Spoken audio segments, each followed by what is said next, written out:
बात में सेना को संबोधित करते हुए पुतिन ने संकेत दिया कि जंग 1 साल और चल सकती है और अब उसी लंबी रणनीति के तहत रूस ने ऐसा कदम उठाया है जिसने पूरी दुनिया में हलचल मचा दी है। रूस ने अपने सबसे खतरनाक रणनीतिक बम वर्षक Tu-160M को फिर से मैदान में उतार दिया है।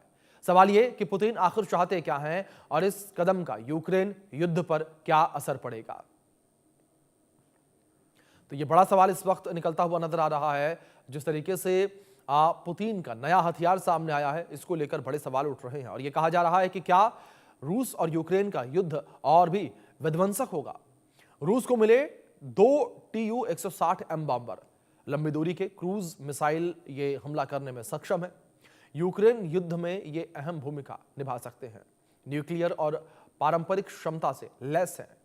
1987 से रूस की ये ताकत लगातार बने हुए हैं, जंग लंबी करने का संकेत ये दे रहे हैं, क्योंकि ये कहा जा रहा है कि रूस अगर इसका इस्तेमाल करेगा तो इससे साफ तौर पर जो जंग है वो और लंबी चलती हुई नजर आएगी और लड़ाई जिसको लेकर बार बार खत्म करने की बात कही जा रही है, वो लड़ाई और आगे बढ़ती हुई नजर आएगी।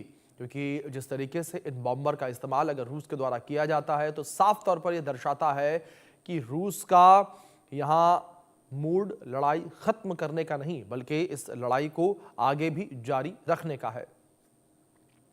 Tu-160M, जिसे ब्लैक जैक कहा जाता है, रूस का सबसे बड़ा और सबसे तेज सुपरसोनिक बम वर्षक है।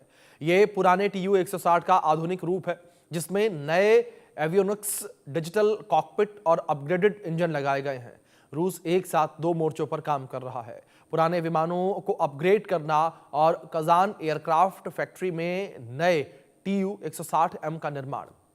जनवरी 2022 में पहला नया Tu-160M उड़ान भर चुका है। हालांकि रूस ने स्पष्ट नहीं किया कि हाल ही में सौंपे गए विमान नए हैं या पुराने को अपग्रेड करके लौटाया गया है।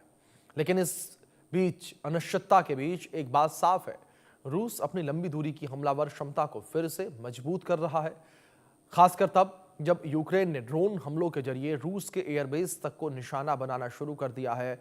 यूक्रेन युद्ध ने रूस की लंबी दूरी की एविएशन को दबाव में डाल दिया है, लेकिन Tu-160M की नई तैनाती से पुतिन ये साफ कर रहे हैं कि उनकी सैन्य क्षमता अभी खत्म नहीं हुई है। ये बम वर्षक यूक्रेन की एयर डिफेंस की पहचान से बाहर रहकर तबाही मचा सकते हैं।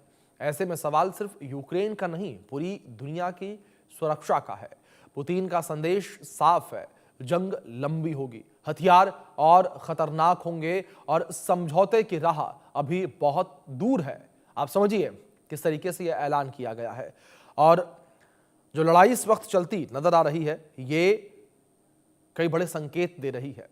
जिस तरीके से हथियारों का इस्तेमाल किया जा रहा है, इन हथियारों का इस्तेमाल अपने आप में एक बड़े संकेत देता हुआ नजर आ रहा है।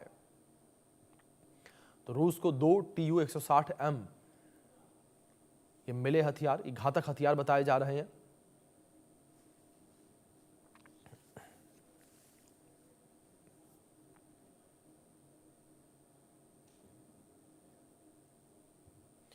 तो दूसरी ओर मध्य प्रदेश के खरगोन जिले में आदिवासी